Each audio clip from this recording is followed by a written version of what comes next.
رفعنا لك ذكرك ورفعنا لك ذكرك ورفعنا لك ذكرك. ایک یتیم جو نہ لکھنا جانتا ہے نہ پڑھنا جانتا ہے، عرب کے ایک ایسے ماحول میں پیدا ہوا جہاں ایجوکیشن کا نام و نشان نہیں ہے، اور ابھی آپ کو ایک چھوٹی سی ریاست بھی پوری طرح نہیں ملی مدینہ کی، اس میں بھی چاروں طرف آپ کے دشمن. مسجد نبوی جتنی بڑی ہے نا، اب پورا مدینہ نبی کے دور میں اس سے چھوٹا تھا. سمجھ میں آ رہی ہے؟ جو مدینہ شہر تھا نا، آج جو مسجد نبوی ہے مدینہ شہر اس سے چھوٹا تھا. پوری اسلامی تاریخ ہے. آپ کوئی ماہر آدمی ہو نا، آپ کو بتائے گا مسجد نبوی کے اندر یہاں حضرت ابو بکر کا گھر تھا، یہاں حضرت عمر کا گھر تھا، یہاں حضرت ابو ہریرہ آیا کرتے تھے، یہاں یہ ہوتا تھا. یہاں پوری مسجد نبوی کے اندر پوری مدینہ کی تاریخ ہے. اتنی چھوٹی سی جگہ، بہت کمزور معمولی سی ریاست جو اپنے پاؤں پہ ابھی کھڑی بھی نہیں ہو پا رہی، سنبھل بھی نہیں پا رہے، اور خطوط لکھے جا رہے ہیں ہرقل کو. ہے بھائی، خطوط کس کو لکھے جا رہے ہیں؟ بڑے بڑے ملکوں. اس وقت ایسے جیسے رشیا، امریکہ اور برٹش، ان حکومتوں کو خطوط لکھے جا رہے ہیں. اس میں کیا کہا جا رہا ہے؟ انی رسول اللہ علیکم جمیعا، مجھے گاڈ نے میسنجر بنا کے بھیجا ہے کس کی طرف؟ آپ کہتے ہیں جب اللہ کو اللہ کہا جائے گا تو گاڈ کیوں کہہ رہے ہو پھر بار بار؟ گاڈ اس لیے کیونکہ یہ لفظ گوروں کے لیے بھی ایکسیپٹیبل ہے نا. بھائی گاڈ کو تو وہ بھی مانتے ہیں نا، اللہ کو نہیں مانتے. گاڈ کو تو مانتے ہیں نا، تو اس لیے میں گاڈ کا لفظ استعمال کر رہا ہوں. سمجھ رہے ہو کہ نہیں سمجھ رہے؟ لبرل لوگ بھی بولیں یہ اللہ کیوں لے کر آ رہے ہیں بیچ میں؟ تو بھائی گاڈ کا لفظ سب کے لیے قابل قبول ہے کہ نہیں ہے؟ انگلش میں خدا کو کیا کہتے ہیں؟ گاڈ کہتے ہیں. کیونکہ انگریز بھی او مائی اللہ نہیں کہتے، او مائی گاڈ کہتے ہیں. آپ کہہ سکتے ہیں کہ انگریز تو آپ کا بیان سن نہیں رہے، تو وہ لوگ ضرور سن رہے ہیں جو انگریزوں سے ڈسے ہوئے ہیں. ٹھیک ہے، اور ہو سکتا ہے یہ ٹرانسلیشن ہو جائے انگلش میں بعد میں، یہ بھی ممکن ہے. نہیں بھی ہو تو کوئی ترجمہ کر کے بتا دے. کچھ گوروں نے بھی بیانات سنے ہیں. تو اب میں آپ سے ایک بات عرض کر رہا ہوں کہ دنیا میں اس سے بڑے سفیر کی کوئی مثال مل نہیں سکتی، جو دعویٰ بھی کر رہے ہیں کہ میں تمام لوگوں کی، اللہ کی طرف سے تمام انسانوں کا رسول، اور اس دعوے پر عمل بھی کر کے دکھا رہے ہیں. بڑے بڑے بادشاہوں کو خطوط لکھ رہے ہیں. بعض بادشاہوں نے جب آپ کا خط دیکھا تو اسے پھاڑ دیا. آپ نے فرمایا اللہ اس کے اسی طرح ٹکڑے کرے گا جس طرح اس نے میرے خط کو پھاڑا ہے. آپ کہہ سکتے ہیں بھائی کسی کے خط کو پھاڑنے پر اتنی بڑی بد دعا کیسے دی جا سکتی ہے؟ بات یہ ہے کہ دعویٰ جتنا بڑا ہو اس دعوے کا انکار بھی اتنا ہی بڑا جرم ہوتا ہے. اس کے ذمہ لازم تھا، کیونکہ نئے پیغمبر کا لوگ انتظار کر رہے تھے. لوگوں کو یقین تھا کہ حضرت عیسیٰ ابن مریم آخری نبی نہیں ہے. عیسائی بھی انتظار کر رہے تھے، یہودی بھی انتظار کر رہے تھے. ایسے موقع پہ اگر کوئی دعویٰ کرے تو دعویٰ سنتے ہی اس کو پھاڑ ڈالنا یہ اللہ سے دشمنی لینے کے مترادف ہے. اس لیے رسول اللہ صلی اللہ علیہ وسلم نے فرمایا لا يسمع بی احد من هذه الامة یہودیا کان او نصرانیا ثم لم یؤمن بالذی ارسلت به الا دخل النار. فرمایا میری پوزیشن یہ نہیں ہے کہ کوئی میری دعوت سنے، اس کا دل چاہے تو مان لے، دل چاہے تو نہ مانے. نا نا نا نا نا نا. میری حیثیت یہ ہے کہ اس امت میں کوئی یہودی عیسائی میرے بارے میں سنے اور پھر تحقیق کر کے مجھ پر ایمان نہ لے کر آیا تو اس کا ٹھکانہ جہنم کی آگ ہے. اس نے اس کو ویلیو کیوں نہیں دی؟ بالکل اس کی مثال ایسے جیسے کلاس روک کر ایک شخص کہہ رہا ہے مجھے پرنسپل نے بھیجا ہے، اور ٹیچر اس کی بات کو لفٹ کرانے کے لیے تیار نہیں ہے، تو آپ کیا سمجھتے ہیں پرنسپل چھوڑ دے گا اس کو؟ اور وہ کہہ بھی رہا ہے کہ میں سب پوری کلاس کے لیے پیغام لے کر آیا ہوں، اور پیغام بھی بہت اہم ہے. آج لبرل لوگ اعتراض کرتے ہیں نا، یہ کیا بات ہے محمد صلی اللہ علیہ وسلم پر کوئی ایمان نہ لے کر آئے تو جہنم میں جائے گا. اتنی سی باتوں پہ جہنم ہے بھائی، اتنی سی باتوں پہ. یعنی وہ کہتے ہیں نا یہ لوگ ذرا سی بات پہ کہاں پھینک رہے ہوتے ہیں. جہنم میں ڈال. بھائی اتنی سی بات ہے نہیں, کیونکہ دعویٰ یہ کہ مجھے خدا نے بھیجا ہے. اب آپ کے ذمے ہے کہ آپ تحقیق کرو کہ یہ اپنے دعوے میں جھوٹے ہیں یا سچے. آپ اس کان سے سن کے اس کان سے نکالنے کا آپشن آپ کے پاس ختم ہو گیا. ابھی آپشن نہیں ہے آپ کے پاس کہ ادھر سے سنیں اور ادھر سے نکال دیں گے یار یہ مسلمانوں کے مذہبی معاملات ہیں, چھوڑو.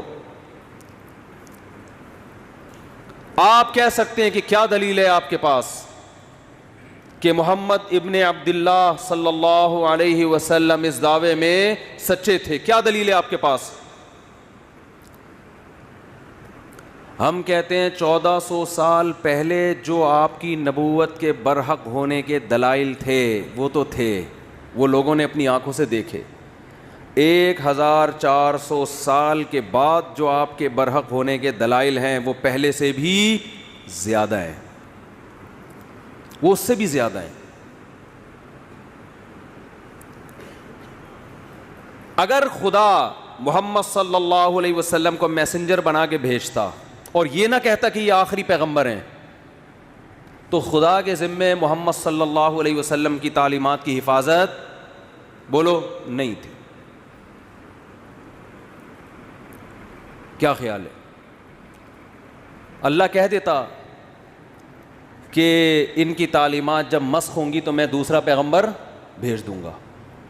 خدا نے محمد ابن عبداللہ صلی اللہ علیہ وسلم کے بارے میں 2 دعوے کیے, یہ میرے میسنجر ہیں اور لاسٹ میسنجر, ان کے بعد کوئی نبی نہیں ہے, کیونکہ ساری دنیا کے سارے انسانوں کے لیے. اس دعوے میں اللہ نے ایک اور دعویٰ کر دیا کہ ان کی تعلیمات کو میں قیامت تک کے لیے محفوظ کر دوں گا. ان کی تعلیمات قیامت تک کے لیے, بولو نا کیا ہو گیا بھائی؟ وہاں میں پشاور میں بیان کر رہا تھا, ایسا بول رہے تھے لوگ یار, چپ کرانا. سرگودا میں بیان ہوا, چپ کرانا مشکل ہو گیا, لوگ چپ ہی نہیں ہو رہے تھے. وہاں کہنا پڑ رہا تھا مجھے بھی بولنے دو گے کہ نہیں دو گے بولنے. پنجاب لسی, پائے, کراچی میں چائے, چائے کے اثرات ہیں. سوچتا بہت ہے آدمی, چائے پی کے بولتا نہیں ہے, سوچتا رہے. جہاں بولنے کا موقع ہوتا ہے وہاں بھی کیا کر رہا ہوتا ہے, سوچ رہا ہوتا ہے. ابھی اتنی اچھی صحت رہی ہے نا, میرا 2 ہفتے کا دورہ ہوا کے پی کے پنجاب, ایسے ایک چھینک بھی نہیں آئی. پھر کراچی اتر کے چھینکیں شروع. تو اللہ کے ذمے تھا کہ محمد صلی اللہ علیہ وسلم کی تعلیمات کی حفاظت کرتے. یہ حفاظت خود اس کی دلیل ہے کہ محمد صلی اللہ علیہ وسلم لاسٹ میسنجر آف گاڈ ہیں, ورنہ کسی یتیم جو نہ لکھنا جانتا ہو نہ پڑھنا جانتا ہو, اس کی تعلیمات کی اللہ کی قسم اسباب کی دنیا میں ایسی حفاظت کا انتظام اس زمانے میں تو ممکن ہی نہیں تھا, ناممکن. اور اس زمانے میں بھی اتنا پروٹوکول ملنا کسی کو ممکن نہیں ہے. ہمارے نبی صلی اللہ علیہ وسلم کی جو سیرت ہے اس کے 2 پہلو ہیں, خوب غور سے سنیں. 2 پہلو ہیں آپ کی سیرت کے. ایک پہلو وہ ہے جس میں آپ خدا کی طرف سے کوئی میسج دے رہے ہیں کہ یہ الاؤڈ ہے اور یہ ناٹ الاؤڈ. خدا ان کاموں سے خوش ہوتا ہے اور ان کاموں سے ناراض ہوتا ہے. کہنے میں کیا جا رہا ہے؟ خدا ان کاموں سے خوش ہوتا ہے اور ان کاموں سے ناراض. جب کوئی کہے بولو تو خدا نہ بولنے سے ناراض ہوتا ہے, یہ بھی ایک ہے نا. ان کاموں سے اللہ خوش ہوگا اور ان کاموں سے اللہ ناراض ہوگا. اللہ تعالیٰ نے محمد صلی اللہ علیہ وسلم کو اپنا سفیر بنایا اور یہ بھی دعویٰ کیا کہ یہ آخری نبی ہیں, اور یہ بھی دعویٰ کیا, اسی میں یہ خود بخود دعویٰ ہو گیا کہ ان کی تعلیمات قیامت تک کے لیے محفوظ کر دوں گا, جبکہ اس زمانے میں محفوظ کرنے کا کوئی انتظام, ایسا پراپر انتظام نہیں تھا جو بعد میں لوگوں میں ایجاد ہوا ہے.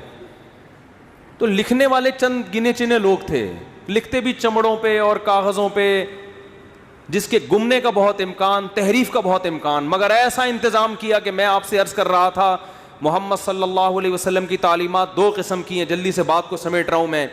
ایک وہ تعلیمات جو اصل ہیں, جس کے لیے آپ صلی اللہ علیہ وسلم کو بھیجا گیا, حکم دیا گیا کہ آپ بتا دیں کہ ان باتوں سے خدا خوش ہوتا ہے اور ان باتوں سے خدا ناراض ہوتا ہے. یہ اصل ہے جس کے لیے آپ کو بھیجا گیا. اور سیرت کا ایک پہلو وہ ہے جس کا جو اصل نہیں ہے, اس کا تعلق آپ کی ذاتیات سے ہے. کوئی سفیر جب آپ کے پاس آتا ہے پیغام لے کر, تو آپ کو دلچسپی ہوتی ہے کہ اس کا گیٹ اپ کیسا تھا. کوئی بھی جو بھی مشہور شخصیات ہوتی ہیں نا, لوگ ان کو دیکھنا چاہتے ہیں, ان کے بارے میں پوچھتے ہیں. میں جب تک ویڈیو پہ نہیں آتا تھا لوگ پوچھتے تھے کیسے ہیں بھائی مفتی صاحب, موٹے ہیں, پتلے ہیں, لمبے ہیں, ٹھگنے ہیں, کیا ہیں, لوگ پوچھتے تھے میرے بارے میں. ہم شکر ہے اس وقت ویڈیو نہیں بناتے تھے کیونکہ ہم بہت باریک تھے, آواز جاندار رکھی ہوئی تھی, باڈی باریک. تو لوگ مجھے کہتے تھے جیسی آپ کی آواز ہے آپ خود بھی ویسے ہی ہیں. میں کہتا نہیں, تسمع بالمعید خیر من ان تراہ, مجھے دیکھنے سے بہتر ہے سننے پر اکتفا کرو. وہ تو شکر ہے 2013 میں حج کر کے آیا تو کچھ گزارا ہو گیا. تو انسان کو جس سے محبت ہوتی ہے اس کے گیٹ اپ کو بھی جاننے کی کوشش بولو کرتا ہے. ہمارے نبی صلی اللہ علیہ وسلم کا گیٹ اپ کیسا تھا, اس کا براہ راست اسلام سے کوئی تعلق نہیں ہے. اس مقصد کے لیے اللہ نے بھیجا نہیں ہے. یہ وہ احکام ہیں جو نسبتاً کم ویلیو رکھتے ہیں. ایک تو ہے نا آرڈر, یہ کرو یہ نہ کرو, یہ تو اصل ہے نا جس کے لیے سفیر کو بھیجا جائے. اللہ نے آپ صلی اللہ علیہ وسلم کی سیرت کا وہ پہلو جس کی ویلیو نسبتاً کم ہے اس کی ایسی حفاظت کی ہے, یہ بتانے کے لیے کہ جو اصل تھا اس کی کیسی حفاظت کی ہوگی. آج محمد ابن عبداللہ صلی اللہ علیہ وسلم کے بارے میں کوئی ایک حرف اگر کہتا ہے تو اس کا یہ دعویٰ دلیل کے بغیر قبول بولو نہیں ہے. میں ایک مثال پیش کرتا ہوں. امام ترمذی امام بخاری کے شاگرد ہیں. اللہ کے سفیر محمد ابن عبداللہ صلی اللہ علیہ وسلم کے بارے میں امام ترمذی نے دعویٰ کیا کہ محمد صلی اللہ علیہ وسلم کا گیٹ اپ ایسا تھا, پورا گیٹ اپ نہیں بیان کیا جا رہا, صرف اتنا کہ آپ کے سامنے کے جو دو دانت تھے ان کے درمیان میں خلا تھا, تھوڑا سا ڈسٹینس تھا, تھوڑا سا بول لو فاصلہ تھا. یہ کتنی معمولی سی بات ہے یار. کوئی سفیر آپ کے پاس پیغام لے کر آیا ہے, آپ کسی سے پوچھ رہے ہیں اس کے سامنے کے دانتوں میں خلا تھا یا نہیں تھا, ہے بھائی, بہت ہی ایک بھائی تھا یا نہیں تھا تو کیا کرنا ہے اس سے.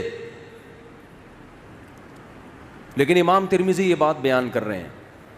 لیکن امام ترمذی کو پتہ ہے یہ اتنا بڑا دعویٰ کر رہا ہوں میں کہ جس شخصیت کی بات ہو رہی ہے نا, ان کا یہ دعویٰ ہے کہ مجھے خدا نے انسانوں کی طرف پیغمبر بنا کے بھیجا ہے. امام ترمذی کو یہ بات معلوم ہے کہ میں نے اگر دعویٰ کر دیا کان النبی صلی اللہ علیہ وسلم افلج الثنیتین, کہ نبی کے دو دانتوں کے درمیان میں خلا تھا, یہ دعویٰ کر دیا, یہ امت مجھے چھوڑے گی نہیں. کہ کہاں سے تمہیں پتہ چلا؟ آپ مورخین سے پوچھ نہیں سکتے کہ آپ کو کیسے پتہ چلا, وہ اپنے لکھ رہے ہوتے ہیں بس. اور اگر وہ دلیل بھی پیش کرتے ہیں تو وہ دلیل اس اتنی مضبوط نہیں ہوتی. اتنی سی بات کو بیان کرنے کے لیے امام ترمذی سند لے کر آئیں گے. حدثنا عبداللہ ابن عبد الرحمن, امام ترمذی کہتے ہیں مجھ سے عبداللہ ابن عبد الرحمن نے بیان کیا. وہ عبداللہ جو عبد الرحمن کے بیٹے ہیں. عبداللہ ابن عبد الرحمن کو کیسے پتہ چلا کہ نبی کے دو دانتوں کے درمیان خلا تھا؟ بھائی انہوں نے تو نبی صلی اللہ علیہ وسلم کو دیکھا نہیں. وہ کہتے ہیں حدثنا ابراہیم ابن المنذر, مجھ سے ابراہیم نے بیان کیا جو منذر کے بیٹے ہیں. بھائی ابراہیم ابن منذر نے تو نبی کا زمانہ نہیں پایا, ان کو کہاں سے پتہ چلا؟ وہ کہتے ہیں ابراہیم ابن المنذر کہتے ہیں حدثنی عبدالعزیز ابن ابی ثابت الزہری, مجھ سے عبدالعزیز نے بیان کیا جو ابو ثابت الزہری کے بیٹے ہیں. بھائی عبدالعزیز جو ابو ثابت الزہری کے بیٹے ہیں ان کو کہاں سے پتا چلا جی؟ انہوں نے تو نبی صلی اللہ علیہ وسلم کو دیکھا نہیں. وہ کہتے ہیں حدثنا اسماعیل ابن ابراہیم, مجھ سے اسماعیل نے, جو ابراہیم کے بیٹے ہیں, انہوں نے بیان کیا. حضرت اسماعیل جو ابراہیم کے بیٹے ہیں, ایسے تو سینکڑوں ہیں, یہ کون سے والے اسماعیل اور ابن ابراہیم کی بات کر رہے ہیں؟ کہتے ہیں ابن اخی موسیٰ ابن عقبہ, وہ اسماعیل ابن ابراہیم جو موسیٰ ابن عقبہ کے بھتیجے ہیں. اچھا جی, اسماعیل ابن ابراہیم نے تو محمد صلی اللہ علیہ وسلم کو نہیں دیکھا. امام ترمذی آپ کیسے دعویٰ کر رہے ہیں کہ محمد صلی اللہ علیہ وسلم کے دانتوں کے درمیان میں خلا تھا؟ اسماعیل ابن ابراہیم جو موسیٰ ابن عقبہ کے بھتیجے ہیں, انہوں نے نبی کا زمانہ نہیں پایا. وہ کہتے ہیں قال حدثنی موسیٰ ابن عقبہ, وہ کہتے ہیں مجھے میرے چچا موسیٰ ابن عقبہ نے بتایا. بھائی موسیٰ ابن عقبہ نے بھی نبی کا زمانہ نہیں پایا. وہ کہتے ہیں موسیٰ ابن عقبہ کہتے ہیں حدثنی قریب, مجھ سے عبداللہ بن عباس کے شاگرد قریب نے بیان کیا. ارے بھائی قریب نے بھی محمد صلی اللہ علیہ وسلم کو نہیں دیکھا. امام ترمذی کہتے ہیں ذرا خاموش ہو جاؤ. قریب کہتے ہیں حدثنی عبداللہ ابن عباس, مجھ سے عبداللہ ابن عباس نے بیان کیا, اور انہوں نے نبی کے چہرے انور کی طرف دیکھ کے فرمایا کان النبی صلی اللہ علیہ وسلم افلج الثنیتین, کہ نبی کے سامنے کے دو دانتوں کے درمیان میں خلا تھا. ایسی حفاظت محمد صلی اللہ علیہ وسلم کے گیٹ اپ کی خدا نے کی ہے. سوچو تعلیمات کی کیسی حفاظت کی ہوگی. آج کوئی ایسی شخصیت ہے جو یہ اٹھ کے دعویٰ کرے کہ میں خدا کا بھیجا ہوا پیغمبر, اور اس کے پاس اپنے دعوے کی صداقت کا اتنا بڑا ثبوت ہو, جو ثبوت محمد صلی اللہ علیہ وسلم کے سچے ہونے کا تھا. آپ کہہ سکتے ہیں یہ ایک حدیث ہے, ایسی ہزاروں حدیثیں ہیں. ایک بات بھی اگر آپ محمد صلی اللہ علیہ وسلم کی طرف منسوب کرتے ہو, سند کے بغیر امت اس کو قبول بولو نہیں کرتی. اور سند بھی کیسی خاندانی.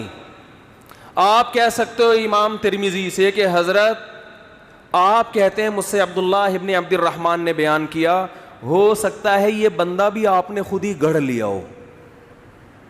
بھئی کہنے پر گورنمنٹ کی طرف سے کوئی پابندی ہے؟ بولو آپ کو مجھ سے فلاں نے بیان کیا, اگلے کو کیا پتا فلاں کون ہے؟ آپ اسماء الرجال کی کتابوں میں جاؤ گے, جی عبداللہ ابن عبد الرحمن کون ہے, آپ کو اس زمانے کے درجنوں علماء کے اقوال مل جائیں گے. یہ فلاں سن میں پیدا ہوئے, فلاں جگہ علم حاصل کیا, ان کے بارے میں علماء کے تبصرے, یہ جھوٹے تھے سچے تھے, کوئی کرپشن تو نہیں ان پہ ثابت ہوئی, جھوٹ تو ثابت نہیں ہوا زندگی بھر. ان کے شاگرد کون کون, ان کے استاذ کون کون, کہاں کہاں سے علم حاصل کیا. ایک مؤلف بیان نہیں کرے گا, بہت سارے لوگ جو مختلف ملکوں میں رہتے ہیں وہ بیان کریں گے ان کے بارے میں. پھر آپ اگلے راوی کی طرف جاؤ گے, عبداللہ ابن عبد الرحمن, وہ کہتے ہیں ابراہیم ابن المنذر نے. یہ ابراہیم ابن المنذر کون ہے؟ یہ کوئی ڈھکے چھپے نہیں ہے, آپ کو درجنوں کتابوں میں ان کے حالات بولو مل جائیں گے. بھائی اس زمانے میں مشہور آدمی تھے, یہ لوگ جانتے تھے ان کو. وہ کتابیں کوئی دمشق میں لکھی جا رہی ہے, کوئی مصر میں لکھی جا رہی ہے, کوئی کوفہ میں لکھی جا رہی ہے, ان کتابیں میں ان کا تذکرہ ملے گا آپ کو. حالانکہ ان کے آپس میں ملاقات ثابت, ان مصنفین کا آپس میں کمپرومائز نہیں ہو سکتا, مختلف ملکوں میں ہیں یہ. پھر آپ پوچھو گے جی عبدالعزیز ابن ابی ثابت الزہری کون ہے, ان کے اسماء الرجال کی کتابیں تو اتنی جلدوں میں ہوتی ہیں, جن میں راویوں کے حالات, ان کے نام. ایسا خاندانی پروٹوکول خدا کی طرف سے محمد صلی اللہ علیہ وسلم کو ملا, ایسی حفاظت کی گئی. اللہ ان غیر مسلموں سے کہہ رہا ہے جس کے دانتوں کے درمیان خلا, اس گیٹ اپ کو بیان کرنے کی میں نے ایسے حفاظت کی ہے, سوچو اس کے آرڈر کیسے میں نے محفوظ کیے ہوں گے. یہ پروٹوکول اس کائنات میں آج تک کسی کو بولو نہیں ملا. ہم یہ سیرت سن کے خوش ہوتے ہیں, ہونا بھی چاہیے, لیکن اس میں ہمارے لیے ایک پیغام ہے کہ محمد صلی اللہ علیہ وسلم جیسے غیر مسلموں کی طرف بھیجے گئے, تو مسلمانوں پر بھی لازم ہے یا نہیں کہ آپ صلی اللہ علیہ وسلم کو فالو کریں؟ امام بخاری اپنی سند سے حدیث لے کر آتے ہیں، نبی صلی اللہ علیہ وسلم نے فرمایا اعفوا اللحا، نبی نے خدا کا پیغام پہنچایا، داڑیاں بڑھاؤ۔ نبی پیغام دے کے بولو نا بھائی، چلے ختم، اللہ کی حجت اپنے بندوں پر تمام۔ اب جب آپ یہ حدیث دیکھیں گے، آپ امام بخاری سے پوچھیں گے نا یہ آپ کو کس نے کہا کہ نبی نے حکم دیا؟ امام بخاری سند، مجھ سے فلاں نے، مجھ سے فلاں نے، مجھ سے فلاں نے، پھر ان راویوں کی آپ ہر جگہ تحقیق کر سکتے ہو۔ پھر امام ترمذی بھی بیان کر رہے ہیں، امام مسلم بھی بیان کر رہے ہیں، کیوں؟ کہ کل قیامت کے دن اللہ آپ سے سوال پوچھے گا کہ میں نے اپنے میسنجر کے ذریعے پیغام پہنچایا تھا کہ اللہ کی طرف سے تمہیں حکم ہے داڑھی بولو نا بھائی بڑھاؤ۔ بس تمہیں اگر کوئی کنفیوژن تھی کہ پتہ نہیں حکم دیا ہے کہ نہیں دیا، تو میں نے تمہاری وہ کنفیوژن دور کر دی تھی۔ بس آپ کہہ سکتے ہیں اللہ اگر تیرا اتنا اہم حکم تھا تیرے حبیب کا، تو میں نے جب داڑھی نہیں رکھی تو سزا کیوں نہیں ملی؟ اللہ کیا کہے گا؟ یہ دنیا دارالامتحان تھی، دارالجزا کیا ہے؟ بولتے کیوں نہیں بھائی؟ بس اب آپ کی مرضی۔ مولوی صاحب بھی آپ کو یہ حدیث سنا کے جمعہ پڑھا کے گھر نکل جائیں گے، کیونکہ مولوی صاحب کا پولیس سے کوئی تعلق۔ قرآن کہتا ہے نا محمد صلی اللہ علیہ وسلم کے بارے میں کہ لست علیہم بمسیطر، آپ ان پر نگہبان نہیں ہیں۔ میسنجر کا کام حکم پہنچانا ہوتا ہے، منوانا بولو نہیں ہوتا۔ تو میسنجر کا کام پیغام پہنچانا، بس اسی پیغام میں جو خدا نے اپنے حبیب صلی اللہ علیہ وسلم کو دیا، اس میں حکم دیا ان کو پیغام پہنچا دو، بس آگے نہیں کچھ۔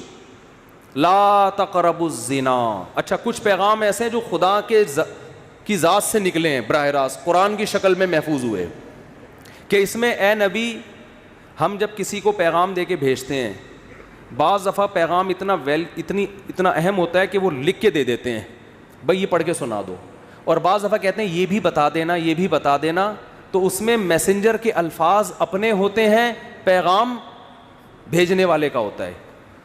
حدیث بھی اللہ کا پیغام ہے، الفاظ کس کے ہیں؟ محمد صلی اللہ علیہ وسلم کے۔ قرآن بھی اللہ کا پیغام، الفاظ بھی کس کے؟ اللہ کے۔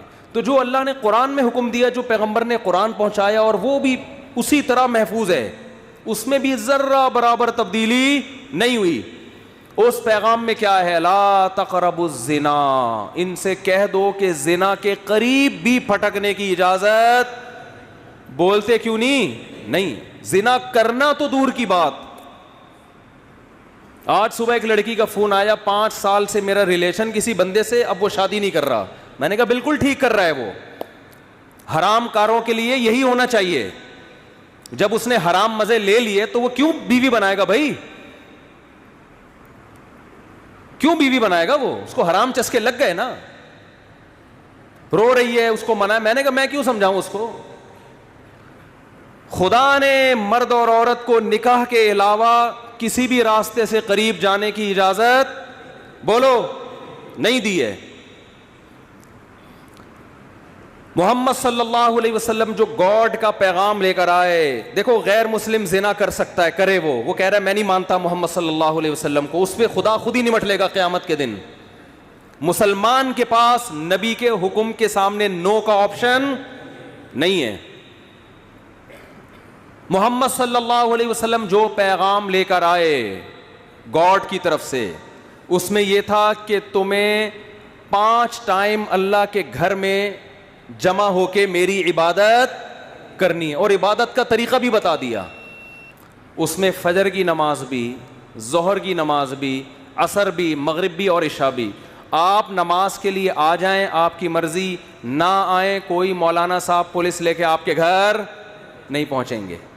اس سے اس خوش فہمی میں نہ رہیں کہ نماز آپشنل ہے، نہ نہ نہ نہ نہ، اللہ نے محمد صلی اللہ علیہ وسلم کو اپنا سفیر بنایا اور آپ کی نبوت پہ سینکڑوں دلائل قائم کر کے بتا دیے کہ تمہارے اوپر میری حجت تمام ہو چکی ہے, تم آؤ نہ آؤ تمہاری مرضی. کل قیامت کے دن جب میں انتقام لوں گا تو تم یہ نہیں کہہ سکو گے کہ اللہ معاذ اللہ نقل کفر, محمد صلی اللہ علیہ وسلم کی نبوت صحیح نہیں تھی, یا اللہ مجھے یقین نہیں تھا کہ محمد صلی اللہ علیہ وسلم نے 5 نمازوں کا حکم دیا بھی ہے کہ نہیں دیا.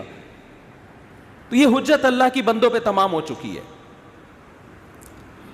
اللہ نے محمد صلی اللہ علیہ وسلم پر جو کلام نازل کر کے ہم تک پہنچایا اور محمد صلی اللہ علیہ وسلم کے ذریعے جو بندوں کو اپنا میسج پہنچایا, اس میسج میں شراب لیگل ہے یا انلیگل ہے؟ بولو انلیگل. آپ کو شراب کے قریب جانے کی اجازت نہیں ہے. خدا نے جو اپنا پیغام محمد صلی اللہ علیہ وسلم کے ذریعے ہم تک پہنچایا اور پوری سندوں کے ساتھ, اور قرآن تو سند کا محتاج ہی نہیں ہے, اس قرآن میں ہمیں حکم دیا گیا کہ بہن کی وراثت آپ کو کھانے کی اجازت. بولتے کیوں نہیں؟ بعض گاؤں دیہاتوں میں بیان کرتا ہوں نا, لوگ بڑے خوش ہو رہے ہوتے ہیں. جہاں بہن کی وراثت کی بات ہے میں دیکھ رہا ہوتا ہوں لوگوں کے چہرے کی ہوائیاں اڑ گئی. ایک نعرہ آتا ہے ماشاء اللہ ماشاء اللہ, لگ رہا ہوتا ہے اس کے ابا بھی مرے ہی نہیں ہیں. بہت سے دیہاتی علاقوں میں پوری زمینیں کھا جاتے ہیں, بہنوں کو بولو نہیں دیتے. ہمارے نبی نے جو ہمیں پیغام پہنچایا نا خدا کا, اس پیغام میں یہ بھی ہے کہ باپ کے مرنے کے بعد بڑا بھائی چھوٹے بھائی کی وراثت بولو نا نہیں کھا سکتا, اور باپ کے کاروبار پہ قبضہ نہیں کر سکتا, چاہے وہ باپ کی زندگی میں وہ کاروبار خود ہی چلا رہا ہو. یہ غریبی ہے. ابا کی زندگی میں جو آپ جو ابا کے کاروبار کو پروموٹ کرتے ہو, یہ ابا کی خدمت کہلائے گی. اس کی وجہ سے آپ کی کاروبار میں شرکت نہیں ہوگی. وراثت میں سب کو دینا پڑے گا. آپ یہ نہیں کہہ سکتے میں نے یہ گٹکے کی دکان کو یہاں تک پہنچایا ہے, تو اپنی دکان پہنچاتے ہیں نا, ابا کی پہنچاؤ گے تو ابا کا کاروبار بڑھ رہا ہے, اس میں ثواب ملے گا. آپ لوگ آتے ہیں کہ ایک صاحب کہنے لگے میں نے ابا کے کاروبار کو یہاں سے اٹھا کے وہاں پہنچایا, مجھے ابا کے بعد کیا ملے گا؟ میں نے کہا ثواب ملے گا, اس پہ آپ بہت زیادہ ملے گا. سب کیوں نہیں صرف ثواب؟ میں نے کہا بہت زیادہ ثواب ملے گا, اس کے علاوہ کچھ بھی نہیں ملے گا.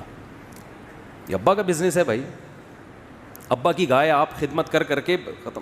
یہ جمعے کے بعد اعلان کروں گا. ابا کی گائے کی خدمت کر کے اس کے 2 بچے ہو گئے گائے کے تو یہ کس کے بچے کہلائیں گے؟ گائے کے بچے. اور گائے کس کی ہے؟ ابا کی. تو ابا کی ہوں گے نا, آپ کے تھوڑی ہو جائیں گے. یہ بڑھوتری جب ہوتی ہے تو جس کی چیز ہو اسی میں بڑھوتری ہوگی نا. آپ وسیم بھائی کو کھلا کے آپ نے ڈبل کر دیا وسیم بھائی, تو وہ وسیم بھائی آدھے آپ کے تھوڑی ہو جائیں گے کہ جی میرے کھلائے ہوئے کی وجہ سے ڈبل ہو گئے, لہذا آدھے میرے آدھے آپ اپنے ہیں. بھائی جس چیز میں گروتھ ہوتی ہے تو وہ وہی چیز کہلاتی ہے. سمجھتے ہو؟ سمجھتے سب ہیں.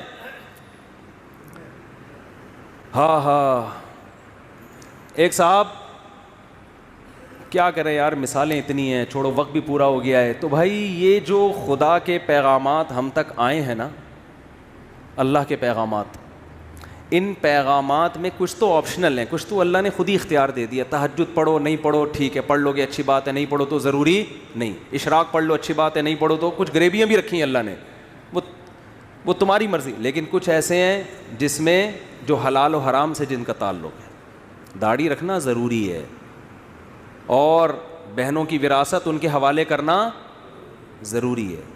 بڑے بھائی کے لیے چھوٹے یتیم بچوں کا مال, بلکہ جو حمل ہے نا ماں کے پیٹ میں, اس کا بھی وراثت میں اتنا ہی حصہ ہے جتنا زندوں کا اور بڑوں کا حصہ ہے.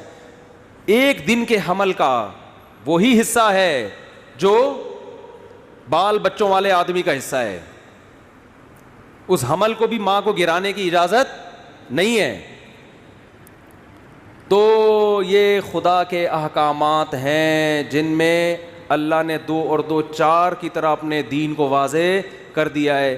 اور اللہ فرماتے ہیں وَلَا تَحْسَبَنَّ اللَّهَ غَافِلًا عَمَّا يَعْمَلُ الظَّالِمُونَ, ظالم جو کچھ کر رہا ہے اللہ کو اس سے غافل نہ سمجھو, کیونکہ یہ دنیا دار الامتحان ہے, دار الجزا نہیں ہے. جزا آخرت میں ہوگی. اللہ مجھے بھی محمد صلی اللہ علیہ وسلم پر حقیقی ایمان نصیب کرے، آپ صلی اللہ علیہ وسلم سے محبت نصیب کرے، اور اللہ ہمیں آپ صلی اللہ علیہ وسلم کی تعلیمات کو فالو کرنے کی توفیق عطا فرمائے۔ وما علینا الا البلاغ۔